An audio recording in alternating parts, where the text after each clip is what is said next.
Bom dia a todos e todas, como estão? Estamos aqui diretamente de Foz do Iguaçu, são 10 horas e 2 minutos. Iniciamos o programa Projeto de Vida. Projeto de Vida ele é patrocinado pela Apex, que é a Associação Internacional de Programação Existencial. E o nosso objetivo aqui é de falar sobre justamente essa questão da programação existencial, o projeto de vida. E o grande objetivo é levá-los a uma reflexão, que é o seguinte: você admite que você tem algo a realizar nessa vida humana?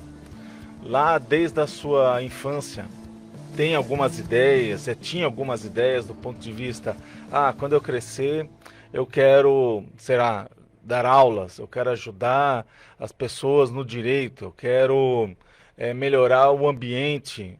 Então, quer dizer, cada um tem ali uma ideia e às vezes vai perseguir aquela ideia a vida inteira. Isso pode ser fruto de uma coisa que nós estudamos, né? Nós baseamos numa ciência, que é a ciência que é a Conscienciologia, e essa ciência, ela estuda alguns fenômenos, algumas características. Por exemplo, você admite que a gente pode viver mais de uma vida? Ou melhor, que nós já tivemos algumas vidas no passado e teremos outras no futuro? Então, com base nessas ideias, a gente percebe que tem muita gente que já teve uma retrocognição ou uma rememoração de vivências, de lembranças de existências passadas. E que isso autocomprova para aquele indivíduo que teve e passou por essa experiência que nós somos muito mais do que esse corpo de carne e ossos.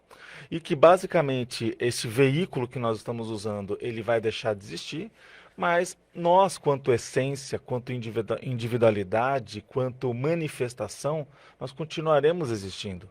Então, com base nessa perspectiva, a gente começa a perceber que chega um determinado momento de vida em que nós começamos, entre uma vida e a outra, planejarmos, e às vezes até nesta vida, planejarmos a próxima existência. E colocar metas. Por exemplo, você sabe que tem coisas que você não vai conseguir arrumar tudo numa vida. E não vai conseguir realizar todos os seus desejos, todos os seus sonhos numa única existência. Então a gente vai galgando objetivos, metas e vamos pensando, olha, isso aqui eu consigo fazer agora, na próxima eu continuo nesse patamar e assim vai. Existem diversos processos, capacidades de inteligência que nós vamos desenvolver. Então, quer dizer, não existe ninguém que a gente considera que é burro, não existe ninguém que é aquele indivíduo que saiba tudo, e estamos sempre nesse processo de evolução de aprendizagem. Com base nisso, a gente sempre traz aqui pessoas para discutir essas ideias, do que elas estão fazendo, de como elas estão lúcidas perante aos objetivos, as suas metas de vida, se elas estão realizando o que elas planejaram, até certa forma, se elas estão felizes nesse processo, se elas têm que fazer alguma reciclagem, alguma modificação, algum ajuste para ir naquele objetivo, e assim vai. Então, sempre iniciamos o nosso programa trazendo uma pergunta do dia. Essa pergunta do dia é só para instigar vocês. A gente joga no ar e depois, lá no final, a gente acaba explicando, debatendo e fechando essa dúvida. Hoje tem a ver com a questão da programação existencial. Como se denomina o recurso recebido durante a vida, constituído por ferramentas úteis, aprendizados e condições favoráveis ao bom desempenho das tarefas interassistenciais, servindo de indicador da autoprogramação existencial? Então, a resposta dessa pergunta a gente vai ver lá no final. No início, sempre trazemos aqui o Caio Polizel. Caio Polizel, ele é um organizador de um livro chamado Autogestão Existencial. Esse livro de autogestão, ele favorece o quê? Justamente algumas dicas para você organizar pelo menos aí 8 frentes, 8 áreas da sua vida. Vamos colocar algumas delas aqui. A área financeira é uma, a área da sua afetividade é outra, a área com relação da sua assistência é outra, ou seja, quanto de assistência você faz. A área, por exemplo, do seu autoinvestimento, do investimento a si próprio, do ponto de vista do seu desenvolvimento intelectual. Então, nós temos diversas áreas da vida que nós temos que fazer uma gestão como se fosse uma empresa. E o professor Caio, ele vai dar algumas dicas, sempre dá no começo do programa, vamos a elas. Agora, o Momento Autogestão. Olá, ouvintes e assinantes de nossos canais, sejam bem-vindos a mais um Momento Autogestão. Eu sou o Caio Polizel e hoje vou trazer aqui 5 dicas para que você seja exitoso em executar qualquer projeto pessoal e, por que não, a programação existencial. Essas 5 dicas estão embasadas no capítulo elaborado pelo professor Valdo Vieira, no Manual da Programação Existencial, que retrata as 5 prescrições técnicas para o êxito na execução da ProExis. Este tema é conectado ao último Momento Autogestão e que você pode ampliar e refletir se você vem observando, se você vem alcançando um bom êxito na sua programação existencial. Bom, vamos diretamente então às 5 prescrições. A primeira delas é a disciplina. Então, quando eu mantenho uma disciplina pessoal numa conduta cotidiana, numa conduta diária, e isto tudo está conectado ao nosso quadro, Momento Autogestão, quanto melhor eu tiver uma boa gestão do nosso dia a dia, uma boa disciplina no equilíbrio das áreas da vida, num bom planejamento da nossa conduta diária, melhor será o êxito em qualquer projeto que eu faço. Então, primeiro ponto, reflita sobre o seu grau de disciplina. Se você fosse lhe dar uma nota de 0 a 10, você é uma pessoa muito disciplinada ou pouco disciplinada? Se você está pouco disciplinado, o que você precisa fazer para melhorar a sua disciplina? O segundo ponto é a atividade, a segunda prescrição. Evitar a inatividade, a vida sedentária ou também o excesso de atividades. Qualquer um desses 3 pontos, eles não ajudam, eles mais atrapalham. Se você é muito inativo, você está em uma situação onde o movimento que você poderia fazer, os seus objetivos, o alcance daquele seu projeto pode ficar prejudicado. Se você tem uma vida sedentária também, isso não lhe ajuda, porque isso não vai ajudar também o seu corpo físico, você alcança um sedentarismo e também você será prejudicado no alcance dos seus resultados. E um excesso de atividades também fará com que você faça algo que não é o prioritário frente a tantas prioridades que você poderia seguir. Esta é a segunda dica que aqui eu trago. O terceiro ponto, a terceira prescrição é a consciencialidade, o nível de consciência que você tem e o domínio que você possui sobre o seu discernimento como consciência, a sua lucidez como consciência, o seu controle quanto à questão física, emocional. Qual é o seu grau de consciência sobre você mesmo? A sua consciencialidade. O quarto item é a vontade. Confie em sua vontade forte. Ela é capaz de permitir decisões muito importantes, sem dúvidas e sem vacilos. Então pense, aquilo de fato faz sentido para você? Aquilo lhe retroalimenta? Quando você pensa nesse seu projeto, esse seu projeto lhe causa bem-estar? Se isso ocorre, provavelmente a sua vontade está sendo fortalecida. E aí siga os seus instintos, siga a sua percepção, porque de fato o resultado em pouco tempo aparecerá. Então, fique atento à sua vontade. A quinta prescrição que eu trago aqui são as amizades. Elimine as amizades ociosas, com aquelas pessoas que o professor Valdo traz muito bem embasado, que são os turistas evolutivos. O turista evolutivo ele não está ali de fato para consolidar uma evolução aprofundada. A pessoa está indo naquela realidade do deixa a vida me levar, vida leva eu. Ela está ali apenas para se divertir, ignorando que a vida é um processo de evolução, que a realidade da sua programação existencial, dos seus projetos pessoais, eles levam em conta com que você, de fato, priorize um conjunto de amigos, pessoas ao seu entorno que tragam benefícios interpares, né? Os benefícios que aquelas pessoas lhe trazem e os benefícios que você traz para aquelas pessoas. E por fim, trago aqui a frase enfática do capítulo que o professor Valdo traz, a seguinte pergunta: o que impulsiona, de fato, o seu programa de vida, a sua programação existencial ou o seu projeto de vida? É um foco apenas egoísta, observando apenas a egokarmalidade, o egokarma, as suas prioridades? Ou você possui um foco no grupo karma, nas consciências que estão ali no seu entorno, no seu grupo familiar, nos seus amigos evolutivos? Ou você já está dando um passo rumo à polikarmalidade, um olhar mais de atacado, observando quem são as pessoas que estão no seu entorno e que você poderia ajudar, mas que obviamente superam apenas o seu entorno, porque o entorno ainda é grupo karma, mas um olhar mais amplo, onde a sua assistência supera barreiras das pessoas que você se relaciona no cotidiano, pode ser que você já de fato comece a atuar com uma abrangência maior, assistindo mais pessoas. Fica aqui a reflexão. Este é mais um Momento Autogestão. Se você perdeu algum dos capítulos anteriores, basta acessar o site da Apex na área de podcasts e escutar, fazendo suas sugestões lá nos nossos capítulos. Um grande abraço e até a próxima. Tchau, tchau. Você ouviu Momento Autogestão.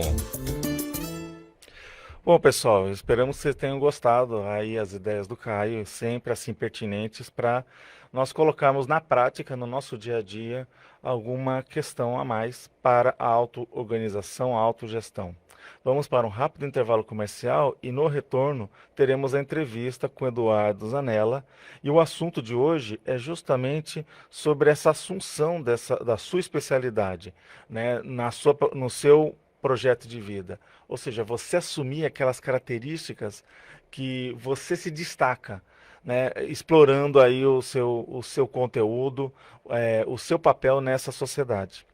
Então, mas vamos discutir esse assunto, rápido intervalo e já voltamos.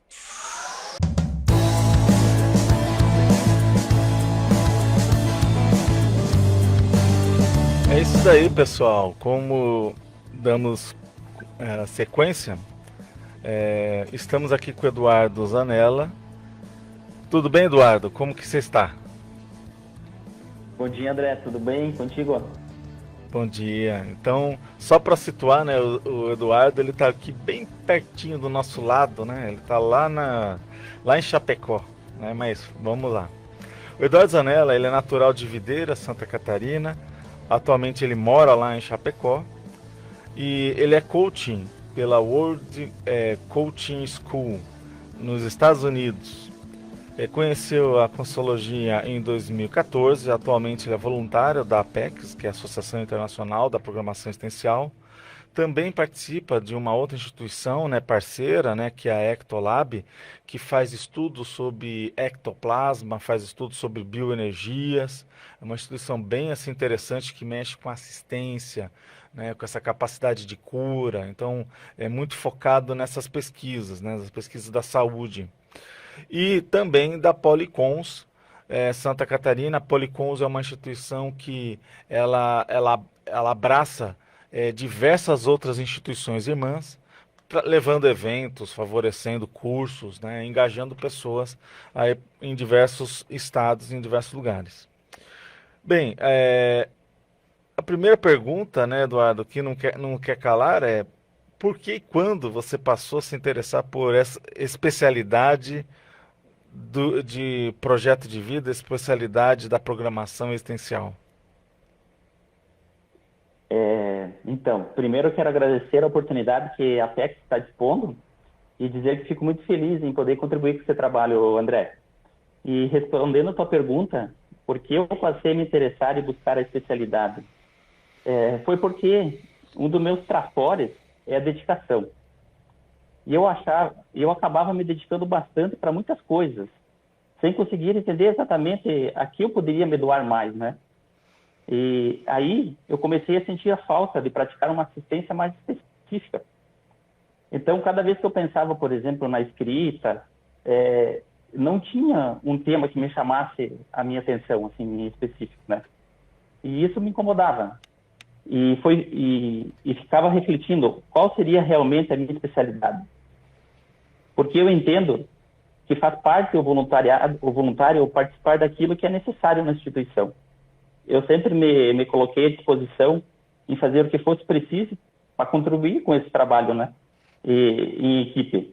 E eu sentia que a minha contribuição poderia ser maior. E nesse momento, eu tive que tomar algumas decisões. Encontrar um modo de identificar qual seria a minha área de pesquisa. E isso se deu mais ou menos ali por 2018, que eu comecei a ter mais essa percepção, André. É interessante, né? Só aproveitando o gancho, que ontem, dia 28, foi o dia do voluntariado, né? Aqui comemorado no Brasil. E a gente sabe que o voluntariado é uma das coisas super importantes do ponto de vista do projeto de vida. Porque dentro das áreas, né, que a gente estuda, a área da assistencialidade é uma área importante, é uma área assim muito, muito relevante do ponto de vista dos nossos objetivos de existência, né? É aquela questão, a gente precisa ajudar os outros, né? Porque tem muita gente precisando aí de que estendam a mão, mas não só com aquela ajuda, porque tem dois tipos de ajuda, né, que a gente estuda. Uma ajuda que é uma ajuda mais assistencial do ponto de vista da consolação, que é um processo que você dá comida, você faz um processo do cobertor, lá a pessoa está sentindo frio, ou seja, você apaga um incêndio, mas você não resolve o problema. E como resolver o problema? Resolve-se o problema com educação, resolve-se o problema levando informação, fazendo a pessoa refletir, pensar. Então, que é um processo de uma assistência mais difícil, muitas vezes, né? Porque consolar ele é mais rápido, ele dá um retorno ali imediato, a pessoa está bem alimentada, então ela está feliz. Mas mexer com a cabeça, fazer com que a pessoa entenda coisas, adquira uma nova profissão, por exemplo, adquira uma competência, que é o esclarecimento, é muito mais difícil. Então a gente vê, quando você está trazendo aí essa questão, qual que é a minha vibe, qual que é a minha especialidade, o que eu sou bom para poder ajudar, isso de alguma maneira potencializa esse processo do voluntariado, não é isso, Eduardo? É isso aí, perfeito, André. Tem pessoas de todas as áreas, né? Mas nós, como intermissivistas, nós devemos nos especializar cada vez mais numa área que nós podemos alcançar mais pessoas e estar ajudando, né? Agora, em que momento você percebeu uma necessidade de afunilar nesse foco? Você falou aí até que o fato de não saber, não identificar uma área de especialidade, não conhecer os seus trafores, aí eu deixo até explicar para o público, né? Trafor quer dizer traço força. Então, quais são as suas competências? O que você tem de avançado, de desenvolvido, que as pessoas olham e falam assim, poxa, olha, eu gostaria de ser que nem lá o Eduardo, porque o Eduardo ele é bom nisso. Então, Eduardo, explica para a gente como você fez para chegar nessa condição de ter isso como hábito, de ter esse traço evolutivo presente. Então, hoje você já consegue visualizar, Eduardo, esses traços? Você já... como que você vê aí essa condição? E como você refletiu essa necessidade de afunilar, de ter esse foco? Bacana, André. Então, como eu te falei anteriormente, né? Em 2018 foi um período de bastante inquietude. Tive muita inquietude com isso, né? Então eu conversei com a minha duplista e nós decidimos fazer o balanço existencial. Durante o balanço, começaram a cair muitas fichas e foi reafirmando esse desconforto que eu sentia em não estar manifestando um trabalho mais específico, né? Percebi, através das metas projetadas, que parecia eu estar ainda mais longe, mais distante de compreender qual seria o meu foco realmente, né? Fiquei assim o ano todo, né? E em 2019, eu persisti e fui novamente refazer o balanço, com o intuito que eu queria entender realmente essa minha especialidade, né? Mas fiz um pouco diferente daí em 2019. Além de participar do balanço, eu me inscrevi na semana da Max Proex também. E tive a oportunidade, foi onde eu tive a oportunidade de fazer o curso da identificação das diretrizes da Proex. Ali foi sensacional, André. Foi muito, muito amparado, porque as coisas clarearam. já durante o curso eu identifiquei um veio que me fazia sentir diferente, trazia muita satisfação íntima. Ali comecei a dar foco. Durante o restante do ano eu fui fazendo vários cursos que foram potencializando essa minha identificação também daí. Mas foi realmente aí nessa semana e específico no curso do Diretrizes aí que eu fui conseguindo a dar um refinamento. Sim, interessante. E você vê, assim, de que é interessante você avaliar o seguinte: quando você foi fazer esses cursos, foi buscar entender as suas especialidades, os seus traços, essas características que você achou que são mais avançadas, você já te chamava a atenção essas características? Ou melhor, foi uma coisa assim natural ou foi algo que você se surpreendeu? Não, era algo que eu tinha, que eu já gostava, porque anteriormente é um assunto que me interessa, né? Eu já tinha vestígios, mas sabe, às vezes fica naquela, será que é, será que não é? E lá no curso você vai conseguindo afunilar, né? Você vai conseguindo ficar mais específico no teu objetivo, né? Mas era algo que eu já vinha buscando entender e eu gostava, né? Mas realmente ali eu pude ter por hipótese, uma comprovação maior, né? Agora, qual dica você daria para alguém que está escutando a gente e falar assim, olha, como eu vou descobrir o que eu sou bom, né? De fato que eu sou bom. Porque as pessoas, elas têm muito aquela condição da aves baixa, né? De, às vezes, ela não sentir que ela é capaz, ou ela ter dificuldade de realmente olhar para si com aquele olhar assim, sabe? De falar, poxa, você é bom nisso, né? Então, o que você sugeriria para uma pessoa ela identificar as suas áreas, as suas especialidades, esses traços força, essas competências? Eu penso, André, que a pessoa deve fazer muito autorreflexão, né? Porque às vezes a gente fica nessa insegurança de não entender realmente essa especialidade ou enxergar os nossos trafores, né? Mas com autorreflexão isso vai se tornando mais claro.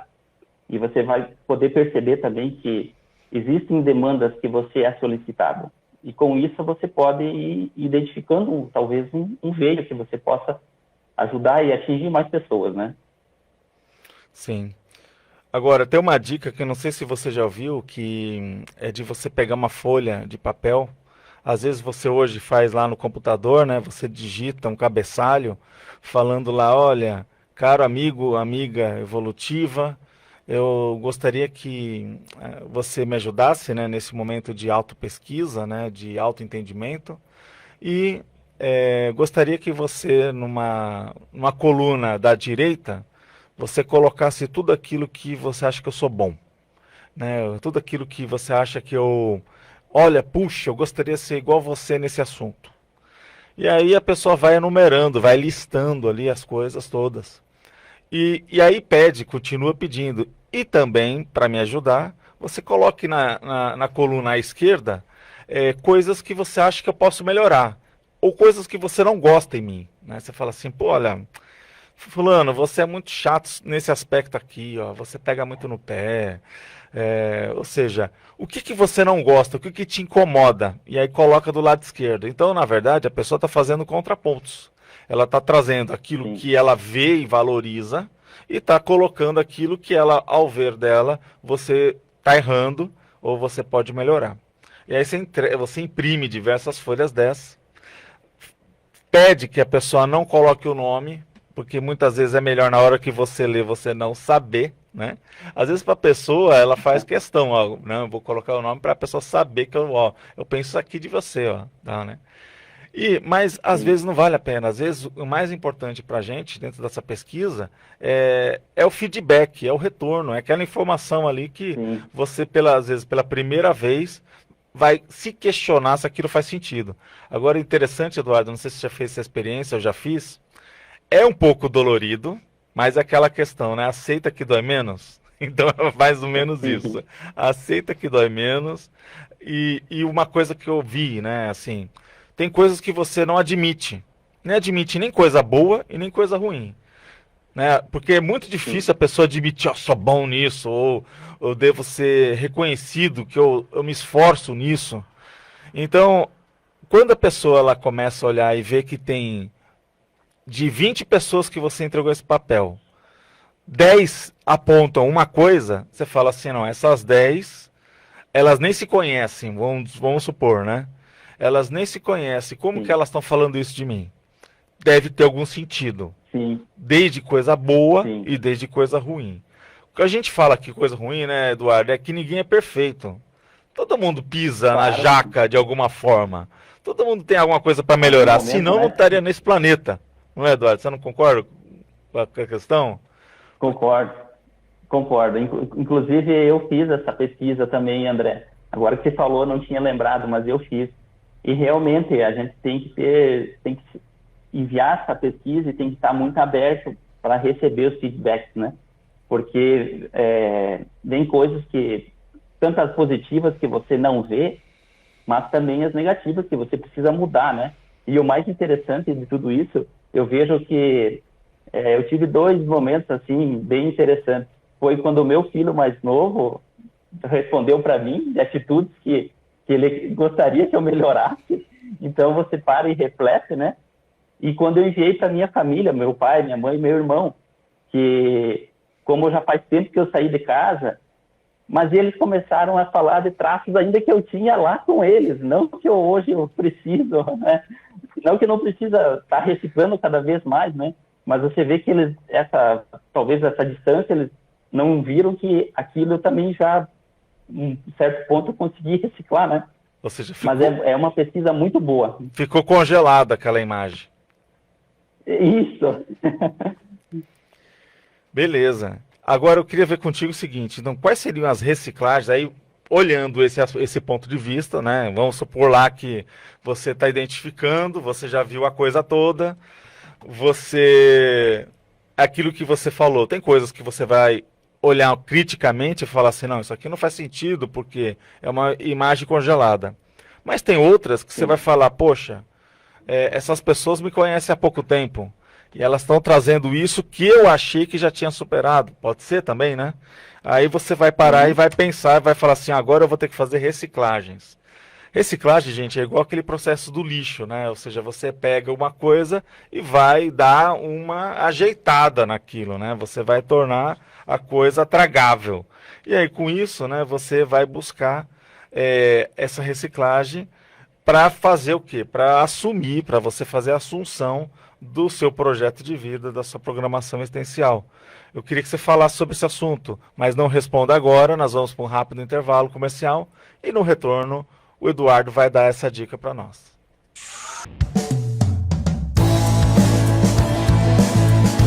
E aí, pessoal, está gostando? Nós estamos aqui na minha, na sua, na nossa RCI, sempre ao seu lado. Você pode nos acompanhar também pelo Facebook da própria RCI, aqui de Foz do Iguaçu, e também aqui na rádio AM 1320. Nós estamos aqui com o Eduardo e nos intervalos aqui a gente estava combinando que o Eduardo disse que fez essa pesquisa, né, de essa busca de passar essa folha, pedir o feedback, pedir que as pessoas coloquem do lado direito os seus pontos positivos, do lado esquerdo, aquilo que você tem que melhorar, aquilo que elas não gostam. E ele disse aqui, estava conversando com a gente, que chegou a fazer 2 vezes. Qual que foi a diferença de tempo de uma vez para outra, Eduardo? Foram, acho que de 3 a 4 anos, André. E aí você também estava falando que as crianças são na carne, né? Navalha na carne. Ah, eles são bem pontuais, né? Principalmente nos traços que a gente precisa dar uma melhorada, né, André? Eles são bem verdadeiros, né? Essa é uma característica que a criança não tem como você tapear, né? Ela fala o que ela pensa e pronto. E é interessante a gente escutar também, né, as crianças. Não é a gente pensar assim, não, é Sim. só porque a criança não sabe de nada, né? Ela tem a percepção dela, né? Então é uma coisa importante de se escutar. Não, e é super importante. Eu acho que tem que dar muito valor para a opinião deles, assim, que ajuda muito nas reciclagens. Agora, Eduardo, a gente jogou uma pergunta no ar que justamente esse processo de reciclagem não é uma coisa fácil. E, por exemplo, você pode falar para nós o que você teve que reciclar quando fez essa identificação, né, da sua especialidade, do que você é bom.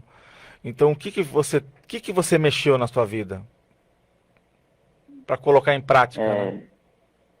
É, sim. Então, André, eu fiz várias reciclagens e ainda estou fazendo, né? Eu acho que isso é um processo contínuo, né, da consciência, Uhum. né? Sempre se reciclando, né? Mas a principal, considero que foi a reciclagem da organização. Foi difícil para mim, porque um dos meus trapares também é a dispersão. E isso me deu muito trabalho. Inclusive, minha duplista, ela é extremamente organizada, o que criava um choque ainda maior para mim. Mas a partir dessa tomada de decisão em assumir a especialidade, percebi que não tinha saída. O traço da organização era fundamental. Então, comecei a buscar alternativas para curar a desorganização. A Simone, a minha duplista, me passou algumas técnicas e as coisas foram melhorando. Fiz muitas preceptorias, curso de campo, acoplamentário, fiz curso com a Conscius, tudo com o objetivo de me reciclar, né? E, é claro, percebi outras reciclagens necessárias nesse processo, né? Por outra delas, assim, eu vi que é a vitimização, né? Mesmo sabendo que eu estava feliz com a especialidade que eu tinha identificado, ainda assim a vitimização me acometia. Será que eu vou conseguir? Será que é isso mesmo? Como é que eu vou dar conta disso? No entanto, o que está aqui para mim é um avanço. Porque o primeiro gargalo que eu tive que enfrentar para me superar a minha autoexpressão foi com a docência. Mas hoje também está sendo muito importante para mim estar aqui na entrevista, André. Então, esses são traços que a gente vai identificando e você vai vendo que precisam fazer reciclagens, né, para você ir avançando, né? Muito bom. E aí conta para nós, né, qual que seria o traço, né, a especialidade que você anda assumindo aí, ou seja, que você identificou, só para a gente perceber que essas coisas que a gente está chamando atenção, você até falou de uma expressão que é trafar, né? Trafar é um contraponto do trafor. Então, o que a gente, só para o ouvinte não se perder, o traço força, trafor, é aquilo que você tem de avançado, de bem rebuscado, trabalhado. E a gente percebe que tem características da tua personalidade em que você não conseguiu, né, numa única vida, numa única existência. São o esforço para você ter aquela característica é, registrada, conquistada, é um negócio assim, suor, né? Não é uma coisa assim, é, o- é um dom. A gente não admite, né, de certo ponto, que existe esse processo de dom, que é uma coisa como se fosse um presente. Não é, na verdade é uma conquista, é um suor a camisa, suar sangue. Ou seja, é um esforço pessoal que te levou àquela condição. E quando o Eduardo trouxe a palavra trafar, ele é um traço fardo. É aquilo que é um fardo de você carregar. É um negócio que você não aguenta mais, que é um negócio que você quer superar. Você quer, de alguma maneira, dar a volta por cima. E muitas vezes não consegue. A calha da vida te direciona para você errar de novo. Então, aquela superação vai fazer com que um dia esse traço, que é um traço desgostoso, um traço ruim, ele passe a ser um traço força. E aí, quando você identifica que é uma especialidade, né, Eduardo, que a gente estava vendo, por isso que a gente está querendo saber essa sua que se identificou, as pessoas começam a te cobrar, né? Fala assim, pô, Eduardo, mas você não é o cara que é bom nisso? Tá todo mundo dizendo que você é bom em tal aspecto. E aí, o que você está fazendo com essa coisa boa que você tem? Você está colocando debaixo do braço? Está deixando escondido para ninguém te pedir nada? Né? Pô, se o Eduardo me diz para mim que ele é bom em tal coisa, eu vou pedir ajuda às vezes para ele. E como que fica, Eduardo? Como que é a situação? Então, André, essa especialidade que eu venho aí, por hipótese, assumindo, né? Com muita vontade, muita felicidade e disposição para as reciclagens necessárias que estou assumindo, assumindo, né? A minha especialidade é nas finanças. Mais especificamente, André, na parte de investimentos financeiros. Eu venho estudando diariamente, constantemente o tema, e percebi o quanto realmente isso flui para mim. Fez até convergência com a minha duplista.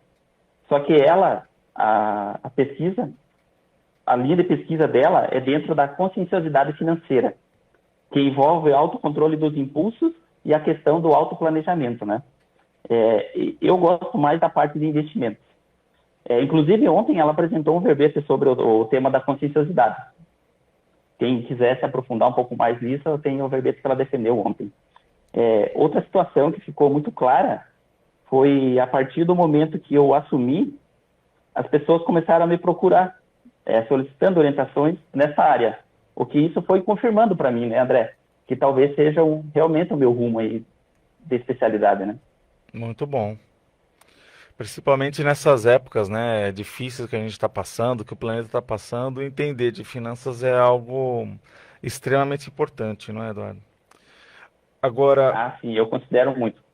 agora, o que você considera, vamos dizer assim, que é o mínimo para o intermissivista começar a investir? Explica pra gente, né, o que você tem assim do faro fino quanto a essa perspectiva do investimento. Então, André, antes de nós falarmos de investimento, né, eu considero o mínimo a construção de uma reserva técnica para o intermissivista, né? Sem isso, ele não deve pensar em investimentos. Eu não considero a reserva técnica como um investimento, e sim como algo obrigatório, algo mínimo ou básico, né? Após a reserva técnica, inclusive nessa questão de reserva tem um verbete que se chama buffer financeiro, que também as pessoas que querem aprofundar um pouco mais, elas vão entender ali no verbete, né? Esse verbete é seu? Ele é seu, esse verbete? Não, ele é do Marco Antônio, esse verbete. Interessante. Uhum. E daí, após a construção da reserva, essa reserva tem que ser o quê, André? Ela deve ser, vamos colocar assim, 12 vezes o custo mensal da pessoa. Vamos dizer, por exemplo, se a minha despesa é 2.000 por mês, a minha reserva técnica tem que ser no mínimo 24.000. Essa reserva para mim ter de folga, de garantia para mim, né, André? Então eu só devo olhar para o investimento a partir desse cálculo. Justamente porque esse valor deverá estar numa aplicação, por exemplo, de um baixo risco, uma alta liquidez e vamos dizer assim, conseguir uma rentabilidade mediana, que no mercado aí de investimentos a gente vai encontrar isso aonde? Vai encontrar em CDBs, Tesouro Direto, conta corrente remunerada e outras aplicações aí que corretoras têm disponível, né, para a pessoa colocar esse dinheiro aí para ela ficar com essa garantia, né? Aí, na sequência, André, essa pessoa, vamos dizer assim, que o intermissivista já formou essa reserva e ele já tem uns R$1.000 sobrando. Aí, a partir dessa reserva de emergência, ele já pode pensar em investir numa aplicação com uma maior rentabilidade. Mas tem que lembrar, né, que as aplicações com maiores rentabilidades também se envolvem mais riscos, né? Então, por isso que eu friso bastante essa importância da criação dessa reserva técnica, essa reserva de emergência. Mas nesse momento é que ele começa a pensar no pé de meia. Depois da reserva técnica, quando já está sobrando, vamos dizer, esses R$1.000, dali para frente, ele já tem condições de começar a pensar no pé de meia. Só que tem um detalhe. Quando ele avalia o valor que sobra ele precisa, antes de investir, ele precisa atribuir o objetivo para aquele valor. E lembrando, E lembrando, o intermissivista, ele deve levar em consideração objetivos proaxiológicos, né? Se, por exemplo, ele objetivar a escrita de uma GESCOM, e essa GESCOM vai custar, vamos dizer assim, um exemplo de R$5.000. Ele vai ter que pensar quanto tempo levará para conquistar esse valor, e aí fica mais fácil estudar que tipo de aplicação que ele vai colocar o dinheiro dele, né? E tem tudo isso também, André, a questão de que cada caso é um caso. Pensar em renda variável é apenas após essa construção inicial. Quero deixar isso bem claro, né, desse buffer, né? Justamente devido à volatilidade que a gente tem no mercado de renda variável, né? Então, os riscos são maiores, tem todas essas oscilações. E o intermissivista precisa estar calçado antes de tudo. Eu acho que essa segurança dele é o principal. Muito bom. Só assim para a gente contextualizar também, você trouxe a expressão, né, GESCOM, né, que seria gestação consciencial. Então, qual que é a ideia da gestação consciencial?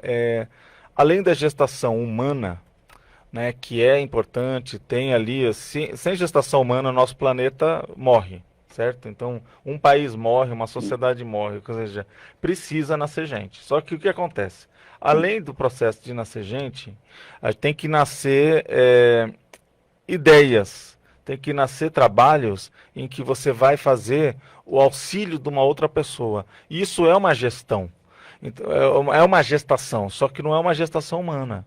Então, quando a gente chama dessa gestação consciencial, é quando, por exemplo, lá, o Eduardo ele pega toda a expertise dele, que ele até um processo de coaching, ele estudou, ele fez o coaching.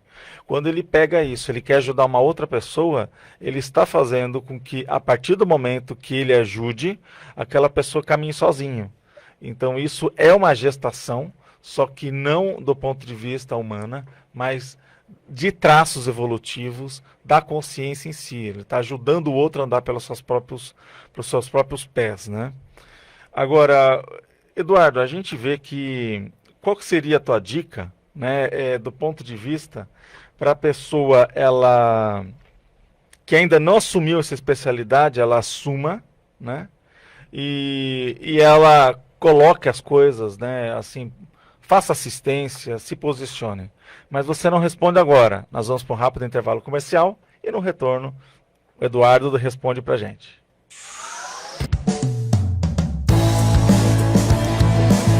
E aí, você que está em casa, está gostando? Meu nome é André Chataloff, estamos aqui no programa Projeto de Vida, que aqui na sua, na nossa RCI, sempre ao seu lado, trazendo sempre uma programação rica e favorável à sua evolução, ao seu autoconhecimento.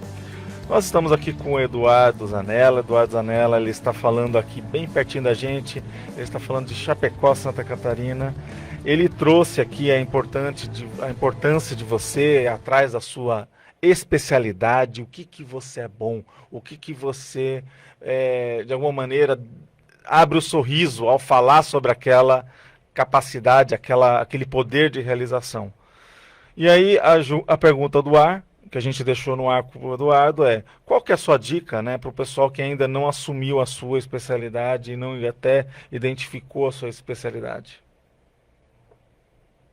Então, André, eu vejo assim, a primeira de todas é buscar a conexão com a Expex, especialista em ProExis, né? E com a Equipim, que está disponível para nós, com esse conhecimento aqui, no caso a Apex, né?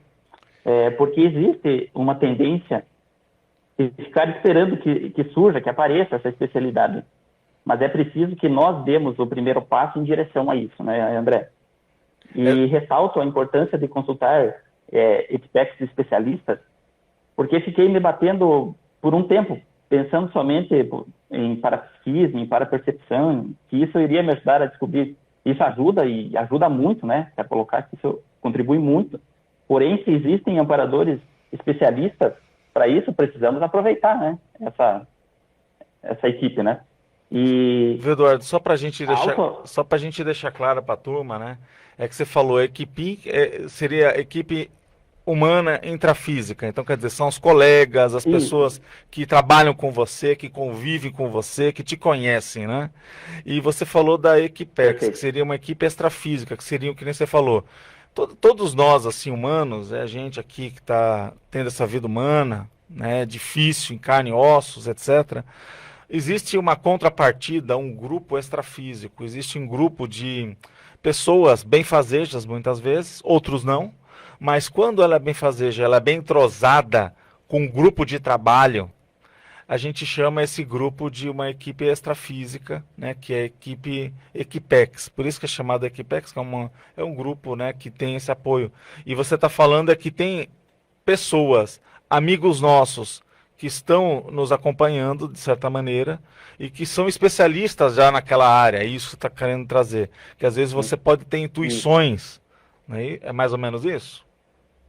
É bem isso, André. Acho que tem que aproveitar essas duas opções aí que a gente tem e dar valor aí para os nossos amigos aqui que convivem lado a lado conosco aí, que tem essas especialidades, né? E outra questão ó, é que a autorrealização, né, André, fica muito maior quando ela está focada. A vontade de pesquisar aumenta consideravelmente quando você faz essa identificação da tua especialidade, né? E fique atento também aos sinais que você recebe e aos parasinais, né? Também são super importantes, né? Porque desde que a minha duplista começou a pesquisar nessa área de finanças, eu despertei interesse. E eu poderia ter aproveitado isso antes, como eu coloquei anteriormente, né? Mas agora eu não perco mais oportunidade e vamos caminhando juntos aí dele. Muito bom. Agora, Eduardo, assim, de uma maneira geral, quais são as suas considerações finais, né? A gente está chegando aqui nos minutos finais do nosso programa, da sua entrevista, né? E, e eu Sim. queria saber de ti, quais seriam as suas dicas, né? O que que a gente não falou, que você não conseguiu comentar, que você gostaria de passar para o público nesses minutos finais? Sim, como no início, né, André, você trouxe a questão assim que nós estamos vivendo um momento assim mais delicado nessa questão de isolamento, de pandemia e tudo mais, né? Eu acho que não só intermissivista, mas todas as pessoas elas devem olhar e se aprofundar cada vez mais na questão das finanças, que é um assunto, é algo que nós, como consciências, precisamos nos ser não vou dizer assim ser todos especialistas, mas nós temos que saber um mínimo, nós temos que saber lidar com isso, porque nós dependemos da questão de dinheiro, de sobrevivência, porque hoje tudo você vai comer, você vai precisar de uma roupa, você vai precisar de se locomover para algum lugar, você vai envolver gastos, né? Então, eu acho isso muito importante, e acho que são assuntos que a gente deve debater mais, trazer contrapontos e interagir sobre isso, André. Eu acho que fica aí a dica aí de cada vez mais fazer essas interações. Muito bom, Eduardo. Olha, agradecemos aí a tua presença, a sua participação nessa manhã de sábado. Fique à vontade para você trazer de novo esse tema, uma derivação, um complemento, né? E a gente sabe que esse assunto, né, justamente até mesmo com relação à tua especialidade, o processo das finanças, é, ele pode ser trabalhado aí bastante aí, né? Então, são oportunidades que você pode ajudar as pessoas aqui. E esse é um canal aberto para isso. Ah, perfeito, André. Fico agradecido e o que eu puder contribuir pode contar comigo aí que estarei me dedicando aí ao meu máximo. Então, agradecemos. Até mais, então, tá? Tchau. Abraço, até mais. Tchau, tchau. Gente, então dando sequência à nossa programação, nós temos sempre uma parte, um bloco do nosso programa que é o Proexis no Mundo, que são dicas. Assim como o Eduardo ele veio falar aqui diversas coisas para nós, pessoas vão falar do como que ela percebe que é o seu projeto de vida. E isso, de alguma maneira, faz com que a gente tenha uma visão sobre o assunto. Vamos a essa dica de hoje. Bem-vindos ao Proexis no Mundo. Oi, gente, meu nome é Larissa Impérico, eu sou natural de Porto Alegre, Rio Grande do Sul, tenho 28 anos, atualmente moro em Londres. Eu vou falar um pouquinho para vocês sobre a minha trajetória na Conscienciologia e a minha trajetória proexológica que me levou a descobrir o que era e qual era o público da minha proex. Então, começou mais ou menos em 2008, né, em função dos fenômenos parapsíquicos que eu tinha. Eu decidi estudar a fundo como funcionava a questão da multidimensionalidade. Então eu tinha muita clarividência, ou seja, eu via pessoas que já haviam dessomado, eu tinha clareaudiência, eu tinha uma série de fenômenos parapsíquicos e que eu não conseguia entendê-los. Por esse motivo eu decidi estudar e não ficar tomada pelo medo. Foi dessa forma que eu entrei na Conscienciologia no ano de 2008, final de 2008. 2009 eu fiz os primeiros cursos da Invexis e decidi então logo após começar a voluntariar pelo IPC Porto Alegre, onde eu estava. Eu, fazendo vários cursos, eu percebi que a minha proex estava relacionada com a minha profissão, então eu deveria fazer alguma diferença dentro da área do direito. Foi uma dessas coisas que me motivou a focar no público dos imigrantes e dos direitos humanos. Então eu decidi vir para o exterior e no momento eu trabalho ajudando imigrantes vulneráveis no Reino Unido e estou fazendo mestrado estudando direitos humanos. Eu sei que a minha proex é muito maior do que os direitos humanos e do que o que eu faço atualmente, mas eu sinto que os estudos da Conscienciologia e da Apex me ajudaram a conectar melhor com o meu grupo de assistidos, com o grupo que eu preciso ajudar. Dessa forma, eu pretendo continuar fazendo essa assistência e cada vez mais me estudando e me melhorando para poder ser um melhor assistente a esse grupo. Obrigado, gente. Eu fico por aqui e espero que vocês tenham uma boa semana e que eu tenha inspirado vocês de alguma forma. Acabamos de presenciar mais um Proexis no mundo. O que as pessoas estão fazendo, agregando valor à sua existência. Bom, pessoal, esperamos que vocês tenham gostado aí do programa. Agora, nesse fechamento, a gente volta àquela pergunta do início para responder. Então, como você denomina o recurso recebido durante a vida, constituído por ferramentas úteis, aprendizados, condições favoráveis ao bom desempenho de tarefas assistenciais, servindo de indicador que você está no caminho certo da sua programação existencial, do seu projeto de vida? Bom, o nome disso é chamado aporte existencial. Então, um aporte existencial você muitas vezes recebe até como uma garantia, um efeito que te dá um gás, uma gasolina azul. Né? Para quem não lembra, a questão da gasolina azul era uma gasolina mais forte, uma gasolina que fazia os motores, né, funcionarem melhor. E aí você percebe que basicamente esse aporte, às vezes esse elemento extra que te dá um impulso, que favorece aí o seu dia a dia, é um indicador, né, muitas vezes que você está no caminho certo e vamos em frente. Bem, hoje falamos sobre essa questão da assunção da especialidade, ou seja, a pessoa assumir. E vocês viram dicas que foram dadas, inclusive essa dica de você chegar e fazer uma sondagem nas pessoas que convivem contigo, de fazer essa proposta para que eles escrevam numa folha de papel, do lado direito tudo que eles veem de bom e do lado esquerdo aquilo que eles veem que você pode melhorar. E aí, você gostaria de topar esse desafio e fazer aí umas 10, 20 folhas dessa impressa, passar para pessoas que você gosta, aquelas pessoas que você tem ainda umas rusgas, e que a gente sabe que muitas vezes aquelas pessoas que têm umas rusgas com a gente podem falar as verdades que aquela pessoa que te ama demais às vezes não gosta de falar. Você sabe que isso acontece nas melhores famílias, né? Mas que é uma porta para você fazer o teu autoconhecimento. E aí, você se sente vamos dizer assim, capaz de colocar um desafio deste? Aí está a dica, né, para hoje. A gente espera que vocês tenham gostado do programa e fique com a gente, com a programação da RCI. Sábado que vem nós voltamos, das 10 às 11 horas, com a RCI, Rede Comunicadora Iguaçu, sempre ao seu lado. Até mais.